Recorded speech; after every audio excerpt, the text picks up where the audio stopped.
Hi hello everyone, welcome to my channel Srishti tutorial for maths. ನಾನು ನಿಮ್ಮ ಪರಶುರಾಮ್. ನಾನು ಇವತ್ತಿನ ದಿನ ಕ್ಲಾಸ್ 10ಗೆ ಸಂಬಂಧಪಟ್ಟ ಹಾಗೆ ಕ್ವಾಡ್ರಾಟಿಕ್ ಈಕ್ವೇಷನಿನ ಎಕ್ಸಸೈಸ್ 4.2ನಲ್ಲಿ ಸೆಕೆಂಡ್ ಮೇನಲ್ಲಿ ಬರ್ತಕ್ಕಂಥ ಕ್ವಶನ್ಸ್ನ ನಿಮ್ಮ ಜೊತೆ ಹಂಚ್ಕೊಳ್ತಾ ಇದ್ದೀನಿ. ಹಿಂದಿನ ವೀಡಿಯೋದಲ್ಲಿ ಇದರ ಹಿಂದಿನ ಕ್ವಶನ್ಸ್ ಎಲ್ಲದನ್ನೂ ಕೂಡ ಸಾಲ್ವ್ ಮಾಡಿರ್ತಕ್ಕಂಥ ವೀಡಿಯೋ ಅಪ್ಲೋಡ್ ಮಾಡಿದ್ದೀನಿ. ಅದರ ಲಿಂಕ್ ಡಿಸ್ಕ್ರಿಪ್ಷನಲ್ಲಿರುತ್ತೆ. ದಯವಿಟ್ಟು ಲಿಂಕ್ ಓಪನ್ ಮಾಡಿ ಆ ಒಂದು ವೀಡಿಯೋಸ್ನು ಕೂಡ ನೋಡಿ, ತುಂಬ ಹೆಲ್ಪ್ ಆಗುತ್ತೆ ಅಂತ ಹೇಳ್ತಾ ಈಗ ಸೆಕೆಂಡ್ ಮೇನಿನ ಥರ್ಡ್ ಕ್ವಶನ್ ಏನು ಹೇಳುತ್ತೆ ಅಂತ ನೋಡೋಣ ಈಗ. ನೋಡಿ, ಥರ್ಡ್ ಕ್ವಶನ್ ಏನು ಹೇಳುತ್ತೆ? ಓಕೆ, ಥರ್ಡ್ ಪ್ರಶ್ನೆ ಹೇಳುತ್ತೆ, find two numbers whose sum is 27 and product is 182 ಅಂತ ಕೊಟ್ಟಿದ್ದಾರೆ. ನೀವು ಎರಡು ಸಂಖ್ಯೆಗಳನ್ನು ಕಂಡುಹಿಡಿಬೇಕಂತ. ಎರಡು ಸಂಖ್ಯೆಗಳ ಸಮ್ಮು 27 ಮತ್ತು ಪ್ರಾಡಕ್ಟು 182 ಅಂತ ಕೊಟ್ಟಿದ್ದಾರೆ. ಅವ್ರು ಕೊಟ್ಟಿರ್ತಕ್ಕಂಥ ಪ್ರಕಾರ ನಾವು ಲೆಟ್ ದ ನಂಬರ್, ಗೊತ್ತಿಲ್ಲದೆ ಇರೋ ನಂಬರ್ನ ಎಕ್ಸ್ ಅಂತ ತೊಗೊಂಡ್ರೆ ಇನ್ನೊಂದು ನಂಬರ್ ಏನಾಗುತ್ತೆ 27, ಎರಡು ಸಂಖ್ಯೆ ಕೂಡಿದ್ರೆ 27 ಬರುತ್ತೆ. ಅಂದರೆ ಒಂದು ಸಂಖ್ಯೆ ಎಕ್ಸ್ ಆದರೆ ಇನ್ನೊಂದು ಸಂಖ್ಯೆ ಏನಾಗಿರುತ್ತೆ ಅದರ ಮೈನಸ್, ಅಂದರೆ 27ರಲ್ಲಿ ಮೈನಸ್ ಎಕ್ಸ್ ಮಾಡಿದ್ರೆ ಆ ಒಂದು ಸಂಖ್ಯೆಗೆ ಸಮನಾಗಿರುತ್ತೆ. ಸೊ ಅವ್ರು ಹೇಳೋ ಪ್ರಕಾರ ಸಮ್ ಹೂಸ್ ಸಮ್ ಈಸ್ 27 ಅಂತ ಕೊಟ್ಟಿದ್ದಾರೆ. ಸೊ ಅದ್ರ ಪ್ರಕಾರ ಎಕ್ಸ್ ಮತ್ತು 27 ಮೈನಸ್ ಎಕ್ಸ್ ಅನ್ನೋ ಎರಡು ಸಂಖ್ಯೆ ತೊಗೊಂಡ್ರಿ. ಆ ಎರಡೂ ಸಂಖ್ಯೆಗಳನ್ನು ಗುಣಿಸಿದರೆ 182 ಬರುತ್ತೆ. ಹಾಗಾಗಿ ರಿಕ್ವೈರ್ಡ್ ಈಕ್ವೇಷನ್ ಏನಾಗುತ್ತೆ, ಎಕ್ಸ್ ಇಂಟು 27 ಮೈನಸ್ ಎಕ್ಸ್ ಆಗುತ್ತೆ. X into 27 minus X is equal to 0 ಅಂತ ತಗೊಳ್ಬೇಕಾಗತ್ತೆ ನೀವು. ಆಗ X into 27 minus X is equal to 0 ತಗೊಂಡ್ರಿ ಅಂದರೆ ಎಕ್ಸ್ ಇಂಟು 27 ಮಲ್ಟಿಪ್ಲೈ ಮಾಡಿದ್ರೆ 27 X minus X into X multiply ಮಾಡಿದ್ರೆ X square is equal to 0. ಈಗ ಇದನ್ನೊಂದು ಸ್ಟ್ಯಾಂಡರ್ಡ್ ಫಾರ್ಮಲ್ಲಿ ಬರ್ಕೊಳ್ಳೋದಾದರೆ minus X square plus 27 X is equal to 0 ಅಲ್ಲ, ಕ್ಷಮಿಸಿ, ಇದು 182 ಅವರೇ ಕೊಟ್ಟಿರೋದ್ರಿಂದ ಇಲ್ಲಿ 182 ಅಂತ ಬರ್ಕೊಂಡ್ರೆ ಈ ಕಡೆಯೂ ಕೂಡ 182 ಆಗುತ್ತೆ. ಸೊ ಅದನ್ನು ಪ್ಲಸ್ಸಿಂದ ಈ ಕಡೆ ತಗೊಂಬಂದರೆ ಮೈನಸ್ 182 ಆಗುತ್ತೆ. ಮೈನಸ್ 182 ಈಸ್ ಈಕ್ವಲ್ ಟು 0 ಅಂತ ತಗೊಳ್ಬೇಕು. ಸೊ ಇದಿಷ್ಟನ್ನು ನೀವು ಸಪೋಸ್ ಇಂಟು ಮೈನಸ್ ಮಾಡಿದ್ರೆ, ಮೈನಸ್ಸಿಂದ ಮಲ್ಟಿಪ್ಲೈ ಮಾಡಿದ್ರೆ ಆಗ ಮೈನಸ್ ಎಕ್ಸ್ ಸ್ಕ್ವೇರ್ ಇದ್ದಿದ್ದು ಪ್ಲಸ್ ಎಕ್ಸ್ ಸ್ಕ್ವೇರ್ ಆಗುತ್ತೆ, ಪ್ಲಸ್ 27 ಎಕ್ಸ್ ಇದ್ದಿದ್ದು ಮೈನಸ್ 27 ಎಕ್ಸ್ ಆಗುತ್ತೆ, ಮೈನಸ್ 182 ಇದ್ದಿದ್ದು ಪ್ಲಸ್ 182 ಆಗುತ್ತೆ. That is equal to 0. ಈಗ ನೀವು ಎಕ್ಸ್ ಸ್ಕ್ವೇರ್ನ ಕೊಯಿಫಿಸಿಯೆಂಟನ್ನು ಮತ್ತು ಕಾನ್ಸ್ಟೆಂಟ್ ನಂಬರ್ನ ಮಲ್ಟಿಪ್ಲೈ ಮಾಡಿದ್ರೆ ಏನು ಬರುತ್ತೆ ಉತ್ತರ 182 ಬರುತ್ತೆ. ಸೊ 182ನ ಎರಡು ಸಂಖ್ಯೆಯನ್ನು ತೊಗೊಂಡು ಗುಣಿಸಿದ್ರೆ 182 ಬರಬೇಕು, ಕೂಡಿದರೆ ಅಥವಾ ಕಳೆದ್ರೆ ಮೈನಸ್ 27 ಬರಬೇಕು. ಯಾವ ಸಂಖ್ಯೆ ತೊಗೊಳ್ತೀರಿ? ಸೊ ಐ ಥಿಂಕ್ ಇಲ್ಲಿ ಏನು ತೊಗೊಳ್ಬೋದು ನೀವು ಅಂತ ಹೇಳಿದ್ರೆ 14 ಮತ್ತು 13. 14, 13 ಗುಣಾಕಾರ ಮಾಡಿದರೆ 182 ಬರುತ್ತೆ. 14ಕ್ಕೆ 13ಅನ್ನು ಸೇರಿಸ್ಬೇಕಂದ್ರೆ ಇಲ್ಲಿ ಎರಡೂ ಸಂಖ್ಯೆಗಳನ್ನು ಮೈನಸ್ ಚಿಹ್ನೆ ತೊಗೊಳ್ಬೇಕು. ಆಗ ಮೈನಸ್ 27 ಬರುತ್ತೆ, ಇಲ್ಲಿ ಪ್ಲಸ್ 182 ಬರುತ್ತೆ ಮಲ್ಟಿಪ್ಲೈ ಮಾಡಿದಾಗ. ಓಕೆನಾ? ಸೊ ಹಾಗೆ ಇದರಿಂದ ರೆಡ್ಯೂಸ್ ಮಾಡಿ ಬರ್ಕೊಂಡ್ರೆ X square minus 14x minus 13x plus 182 is equal to 0 ಅಂತ ಬರ್ಕೊಳ್ಬೋದು. ಆಗ ನೋಡಿ ಮಕ್ಕಳೇ, ಇಲ್ಲಿ ಇದೊಂದು ಗ್ರೂಪು ಮಾಡ್ಕೊಂಡ್ರೆ ಇವೆರಡರಲ್ಲೂ ಎಕ್ಸ್ ಕಾಮನ್ ಇರೋದ್ರಿಂದ ಬ್ರಾಕೆಟಿಂದ ಹೊರಗಡೆ ಎಕ್ಸ್ ತೆಗೆದ್ರೆ ಎಕ್ಸ್ ಮೈನಸ್ 14 ಬ್ರಾಕೆಟ್ ಒಳಗಡೆ ಉಳ್ಕೊಳ್ಳುತ್ತೆ. ಇವೆರಡರಲ್ಲೂ ಮೈನಸ್ 13 ಕಾಮನ್ ಇರೋದ್ರಿಂದ ಮೈನಸ್ 13 ಬ್ರಾಕೆಟಿಂದ ಹೊರಗಡೆ ತೆಗೆದ್ರೆ ಇಲ್ಲಿ ಮತ್ತೆ ಎಕ್ಸ್ ಮೈನಸ್ 14 ಬ್ರಾಕೆಟ್ ಒಳಗಡೆ ಉಳ್ಕೊಳ್ಳುತ್ತೆ. ಈಗ ನೀವು ಇದನ್ನು ಈಕ್ವಲೈಸ್ ಮಾಡಿದ್ರಿ ಅಂದರೆ ಎಕ್ಸ್ ಮೈನಸ್ 14 ಒಂದು ಫ್ಯಾಕ್ಟರ್ ಆಯಿತು, ಅದನ್ನು ಈಕ್ವಲ್ ಟು 0 ಅಂತ ತಗೊಳ್ಳಿ. ಈ ಕಡೆ ಇಲ್ಲೇನು ಉಳಿತು, ಎಕ್ಸ್ ಉಳಿತು. ಇದಿಷ್ಟರಲ್ಲಿ ಏನು ಉಳಿತು, ಮೈನಸ್ 13. ಸೊ ಇದನ್ನು 0 ಅಂತ ತಗೊಂಡ್ರೆ ಮೈನಸ್ 14 ಈ ಕಡೆ ಬಂದರೆ ಎಕ್ಸ್ ಈಸ್ ಈಕ್ವಲ್ ಟು 14 ಬರುತ್ತೆ.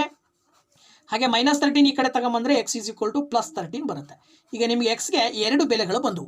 ಅದರ ಅರ್ಥ ಒಂದು ಸಂಖ್ಯೆ 14 ಆಗಿದ್ರೆ ಇನ್ನೊಂದು ಸಂಖ್ಯೆ 13 ಆಗಿರುತ್ತೆ. ಆ ಎರಡೂ ಸಂಖ್ಯೆಗಳನ್ನು ಕೂಡಿದರೆ 27 ಬರುತ್ತೆ. ಆ ಎರಡೂ ಸಂಖ್ಯೆಗಳನ್ನು ಮಲ್ಟಿಪ್ಲೈ ಮಾಡಿದ್ರೆ 182 ಬರುತ್ತೆ. So that the value of X is equal to 14 and 13. ಓಕೆನಾ ಮಕ್ಕಳ? ಸೊ ನೆಕ್ಸ್ಟ್ ಪ್ರಶ್ನೆಯನ್ನು ನೋಡೋಣ. Find two consecutive positive integers sum of whose squares is 365 ಅಂತ ಕೊಟ್ಟಿದ್ದಾರೆ ಅವರು. ಅದ್ರ ಪ್ರಕಾರ let two consecutive numbers be X and X plus 1. ಒಂದು ಎಕ್ಸ್ ಅಂತ ತಗೊಳ್ಳಿ. ಕಾಂಜುಗೇಟಿವ್ ಅಂದರೆ ಒಂದ್ರ ಪಕ್ಕ ಹೊಂದಿರೋ ಸಂಖ್ಯೆಗಳು. ಸೊ ಒಂದು ಸಂಖ್ಯೆ ಎಕ್ಸ್ ಅಂತ ತಗೊಂಡ್ರೆ ಇನ್ನೊಂದು ಸಂಖ್ಯೆ ಏನಾಗಿರುತ್ತೆ, ಎಕ್ಸ್ ಪ್ಲಸ್ 1 ಆಗಿರುತ್ತೆ. ಓಕೆನಾ? ಸೊ ಅಲ್ಲಿಗೆ ಅವೆರಡನ್ನು ಕೂಡಿದರೆ sum of whose squares is 365. ಎಕ್ಸ್ನ ಸ್ಕ್ವೇರ್ ಮಾಡಿದ್ರೆ X square plus X plus 1 square ಮಾಡಿದ್ರೆ X plus 1 whole square is equal to 365 ಅಂತ ಕೊಟ್ಟಿರೋದು. ಸೊ ಇದನ್ನ ಈಗ ನೀವು ಸಾಲ್ವ್ ಮಾಡಿ ಎಕ್ಸ್ನ ಬೆಲೆ ಕಂಡುಹಿಡಿಬೇಕು. ಹೇಗೆ ಕಂಡುಹಿಡಿಬೋದು ನೋಡಿ, ಇಲ್ಲಿ X square as it is ಹಾಗೆ ಬರ್ಕೊಳ್ತೀರಾ. ಇಲ್ಲಿ ಎಕ್ಸ್ ಪ್ಲಸ್ 1 ಹೋಲ್ ಸ್ಕ್ವೇರ್ ಅಂದರೆ A plus B whole square ಫಾರ್ಮಲ್ಲಿ ಬರ್ಕೊಳ್ಬೇಕು. So A plus B whole square ಫಾರ್ಮಲ್ಲಿ ಬರ್ಕೊಂಡ್ರೆ ಏನಾಗುತ್ತೆ, X square plus 1 square plus 2 into X into 1 that is equal to 365. ಓಕೆನಾ? ಆಗ X square plus X square ಏನಾಗುತ್ತೆ, 2x square plus 2x. ಇದು 365 ಈ ಕಡೆ ತಗೊಂಬಂದರೆ ಮೈನಸ್ 365. ಅದರಲ್ಲಿ 1 ಸ್ಕ್ವೇರ್ ಮಾಡಿದ್ರೆ 1 ಬರುತ್ತೆ. 1ರಲ್ಲಿ 365ನ ಕಳೆದ್ರೆ ಮೈನಸ್ 364 ಇಸ್ ಈಕ್ವಲ್ ಟು 0 ಬರುತ್ತೆ. ಓಕೆನಾ?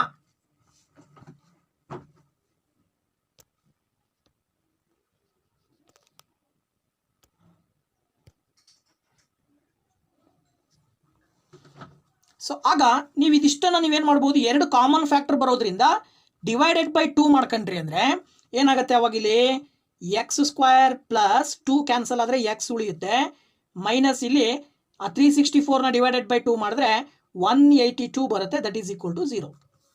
ಓಕೆನಾ? ಸೊ ನೋಡಿ ಇಲ್ಲಿ 182 ಬರುತ್ತೆ. ಹೆಂಗೆ? 2 2 4, 2 2 4, 2 8 16 ಮತ್ತು 2 1 2. ಓಕೆನಾ? ಸೊ ಹಾಗಾಗಿ ಈಗ ನೀವು ಇದನ್ನು ನೋಡಿದರೆ ಎಕ್ಸ್ ಸ್ಕ್ವೇರ್ನ ಕೊಯಿಫಿಸಿಯೆಂಟ್ 1 ಇದೆ, ಕಾನ್ಸ್ಟೆಂಟ್ ನಂಬರ್ ಮೈನಸ್ 182 ಇದೆ.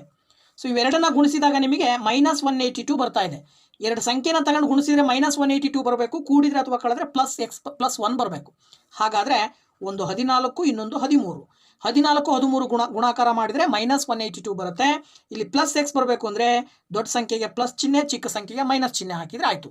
ಆಗ ಏನಾಗುತ್ತೆ, ಇದನ್ನು ರೆಡ್ಯೂಸ್ ಮಾಡಿ ಬರ್ಕೊಂಡ್ರೆ X square plus 14x minus 13x minus 182 is equal to 0 ಅಂತ ತೊಗೊಳ್ಬೇಕು.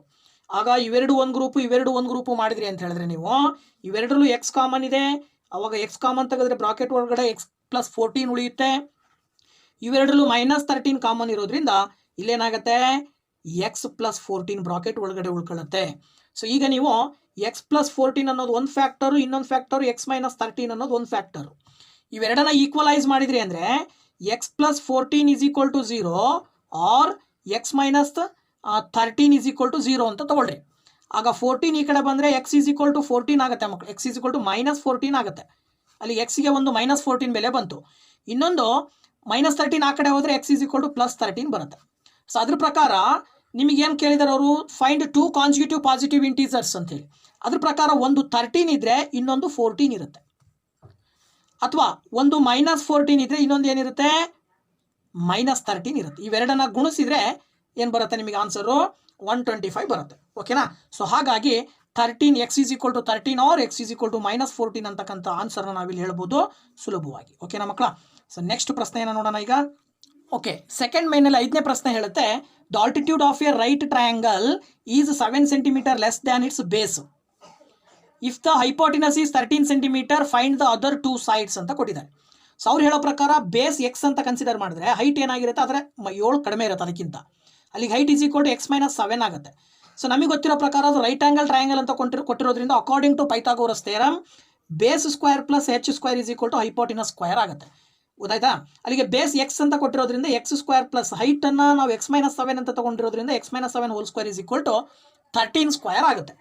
ಆಗ ನಾವು ಇದನ್ನ ಏನು ಮಾಡ್ಬೋದು, X square plus X minus 7 whole square ಅಂದರೆ A minus B whole square formula ಬರೆದ್ರೆ X square plus 7 square minus 2 into X into 7 is equal to 13 square ಮಾಡಿದ್ರೆ 169 ಬರುತ್ತೆ. ಆಗ ನೀವು ಇದನ್ನು ಸಿಂಪ್ಲಿಫೈ ಮಾಡಿದ್ರೆ X square plus X square 2x square ಆಯಿತು. ಓಕೆನಾ?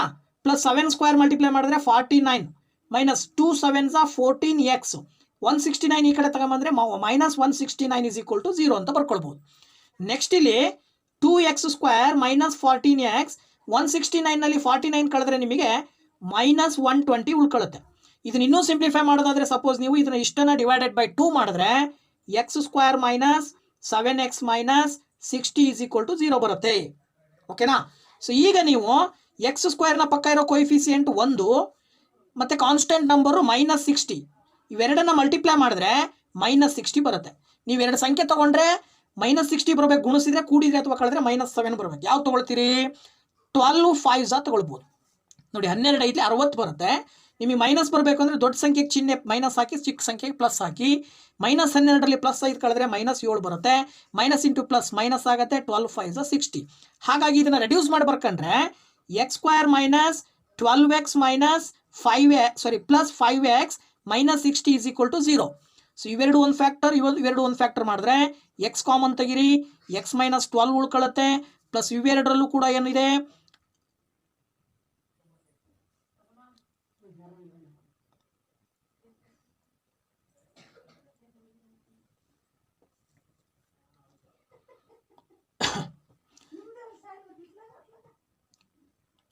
ಎರಡು 5 60 5x ಮೈನಸ್ 6 ಬರುತ್ತಲ್ಲ.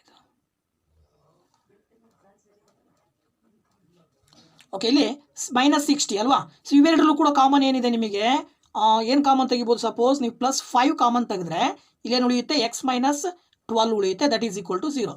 ಸೊ ದಟ್ x+5 ಅನ್ನೋದು ಒಂದು ಫ್ಯಾಕ್ಟರು, x-12 ಅನ್ನೋದು ಒಂದು factor, that is equal to 0. Then ನೀವು ಇದನ್ನು ಈಕ್ವಲೈಸ್ ಮಾಡಿದ್ರೆ x+5 ಇಸ್ ಈಕ್ವಲ್ ಟು 0 ಅಂತ ತಗೊಳ್ಬೋದು, ಅಥವಾ x-12 ಇಸ್ ಈಕ್ವಲ್ ಟು 0 ಅಂತ ತಗೊಳ್ಬೋದು. ಆಗ ನಿಮಗೆ ಎಕ್ಸ್ನ ಬೆಲೆ ಬೇಕು ಅಂದರೆ +5 ಈ ಕಡೆ ಬಂದರೆ -5 ಒಂದು ಬೆಲೆ ಸಿಕ್ತು, ಅಥವಾ ಈ ಕಡೆ -12 ಆ ಕಡೆ ಕಳಿಸಿದ್ರೆ +12 ಆಗುತ್ತೆ. ಸೊ ಇಲ್ಲೂ ಕೂಡ ಒಂದು ಬೆಲೆ ಸಿಕ್ತು. ಹಾಗಾಗಿ x is equal to -5 or x is equal to +12. So ಇಲ್ಲಿ ಎಕ್ಸ್ಗೆ ನಾವು ನೆಗೆಟಿವ್ ವ್ಯಾಲ್ಯೂ ಬಂದಿರೋದ್ರಿಂದ -5 ನಾವು ಕನ್ಸಿಡರ್ ಮಾಡಲ್ಲ, 12 ಕನ್ಸಿಡರ್ ಮಾಡ್ತೀವಿ. ಅದ್ರ ಪ್ರಕಾರ ನಮಗೆ ಬೇಸ್ ಬಂದುಬಿಟ್ಟು 12 ಸೆಂಟಿಮೀಟರ್ ಇದ್ದರೆ ಹೈಟ್ ಎಷ್ಟಿರುತ್ತಪ್ಪ ಅಂತ ಹೇಳಿದ್ರೆ ಇದಕ್ಕಿಂತ 7 ಕಡಿಮೆ, ಇದರಲ್ಲಿ 7 ಕಡಿಮೆ ಅಂತ ಮಾಡಿದ್ರೆ 5 ಸೆಂಟಿಮೀಟರ್ ಹೈಟ್ ಇರುತ್ತೆ. ಓಕೆನಾ?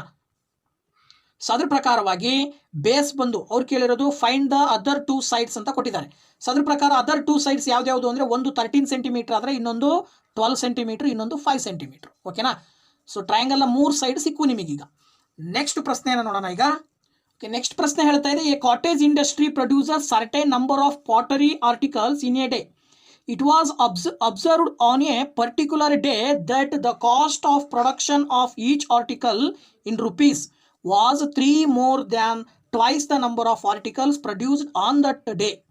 If the total cost of production on that day was rupees 90, find the number of articles produced and the cost of each article ಅಂತ ಕೊಟ್ಟಿದ್ದಾರೆ. ತುಂಬ ಸಿಂಪಲ್ ಆಗಿರೋದು, ಇಲ್ಲಿ ನಂಬರ್ ಆಫ್ ಆರ್ಟಿಕಲ್ಸನ್ನು ಕಂಡುಹಿಡಿಬೇಕು. ಸೊ ಅದಕ್ಕೆ ಸಂಬಂಧಪಟ್ಟಾಗ ಏನು ಕೊಟ್ಟಿದ್ದಾರಪ್ಪ ಇಲ್ಲಿ ಅಂತ ಹೇಳಿದ್ರೆ, ಅಲ್ಲಿ ತಯಾರಾಗ್ತಕ್ಕಂಥ ಪ್ರೊಡಕ್ಷನ್ ಆಗ್ತಕ್ಕಂಥ ಒಂದು ಪಾಟರಿ ಆರ್ಟಿಕಲ್ಸ್ ಏನಿದಾವೆ, ಆ ಪಾಟರಿ ಆರ್ಟಿಕಲ್ಸ್ ಪರ್ಟಿಕ್ಯುಲರ್ಲಿ ಒಂದು ದಿನದಲ್ಲಿ ಏನಾಗಿರುತ್ತೆ ಅಂದರೆ, ಆ cost of production of each article 3 more than twice the number of articles produced. ಅಲ್ಲಿ ಪ್ರೊಡ್ಯೂಸ್ ಆಗ್ತಕ್ಕಂಥ ಆರ್ಟಿಕಲ್ಸ್ನ ಟ್ವೈಸ್ ಡಬಲ್ ಮಾಡಿ ಅದಕ್ಕೆ 3 ಸೇರಿಸಿದ್ರೆ ಅದಕ್ಕೆ ಒಂದು ಆರ್ಟಿಕಲಿನ ದುಡ್ಡಾಗಿರುತ್ತೆ. ಗೊತ್ತಾಯ್ತಾ? ಸೊ ಅದ್ರ ಪ್ರಕಾರ ನಮಗೆ ಏನು ಕಂಡುಹಿಡಿಯಕ್ಕೆ ಕೇಳಿದಾರೆ ಅವರು, find the number of articles produced and the cost of each article ಅಂತ ಕೊಟ್ಟಿದ್ದಾರೆ. ಸೊ ನಂಬರ್ ಆಫ್ ಆರ್ಟಿಕಲ್ಸನ್ನು ಎಕ್ಸ್ ಅಂತ ತಗೊಂಡ್ರೆ ಅಲ್ಲಿ ಕಾಸ್ಟ್ ಆಫ್ ಈಚ್ ಆರ್ಟಿಕಲ್ ಅವ್ರು ಕೊಟ್ಟಿರೋ ಪ್ರಕಾರ ನಂಬರ್ ಆಫ್ ಆರ್ಟಿಕಲ್ಸನ್ನು ಡಬಲ್ ಮಾಡಿ ಅದಕ್ಕೆ +3 ಆ್ಯಡ್ ಮಾಡಬೇಕು ಅಂತ. ಅದ್ರ ಪ್ರಕಾರ 2x + 3 ಆಯಿತು. So total cost of production 90. So totally ಅವತ್ತಿನ ದಿನ ಎಷ್ಟು ಪ್ರೊಡಕ್ಷನ್ ಆಗಿರೋದು, ಒಟ್ಟು ಅಮೌಂಟ್ ಎಷ್ಟು ಕಲೆಕ್ಟ್ ಆಗಿರೋದು ಅಂದರೆ 90 ರೂಪಾಯಿ ಆದಾಯ ಬಂದಿದೆ. ಹಾಗಾದರೆ ಅಲ್ಲಿ 90 ರೂಪಾಯಿ ಆದಾಯ ಯಾವಾಗ ಬರುತ್ತಪ್ಪ ಅಂತ ಹೇಳಿದ್ರೆ, number of articles into cost of each article ಇವೆರಡನ್ನ ಮಲ್ಟಿಪ್ಲೈ ಮಾಡಿದಾಗ 90 ರೂಪಾಯಿ ಸಿಗುತ್ತೆ. ಅದ್ರ ಪ್ರಕಾರ x into 2x + 3 is equal to 90 ಅಂತ ತಗೊಂಡ್ರೆ, ಇದನ್ನು ಸಿಂಪ್ಲಿಫೈ ಮಾಡಿರಿ. x ಇಂಟು 2x ಮಾಡಿದ್ರೆ 2x² + 3 ಇಂಟು x ಮಾಡಿದ್ರೆ 3x, 90 ಈ ಕಡೆ ತಗೊಂಬಂದ್ರೆ -90 ಈಸ್ ಈಕ್ವಲ್ ಟು 0. ಸೊ ಇದಿಷ್ಟನ್ನು ಇದು ಡಿವೈಡ್ ಮಾಡೋಕ್ಕೆ ಬರಲ್ಲ, ಇರಲಿ ಅದು. ಓಕೆ, ನೆಕ್ಸ್ಟ್ ಏನು ಮಾಡ್ಬೋದು ಈಗ, x² ಕೊಯಿಫಿಸಿಯೆಂಟ್ 2 ಇದೆ, ಇಲ್ಲಿ -90 ಇದೆ ಕಾನ್ಸ್ಟೆಂಟ್ ನಂಬರು. ಸೊ 2 ಮತ್ತು -90ನ ಮಲ್ಟಿಪ್ಲೈ ಮಾಡಿದ್ರೆ -180 ಬರುತ್ತೆ. ಓಕೆನಾ? ಸೊ ನಿಮಗೆ -180 ಬರಬೇಕು, ಗುಣಿಸಿದ್ರೆ ಕೂಡಿದ್ರೆ ಅಥವಾ ಕಳೆದ್ರೆ 3 ಬರಬೇಕು. ಅಂತ ಎರಡು ಸಂಖ್ಯೆ ಯಾವ್ದು ತೊಗೊಳ್ತೀರಿ? 15 ಮತ್ತು 12 ತೊಗೊಳ್ಬೋದು.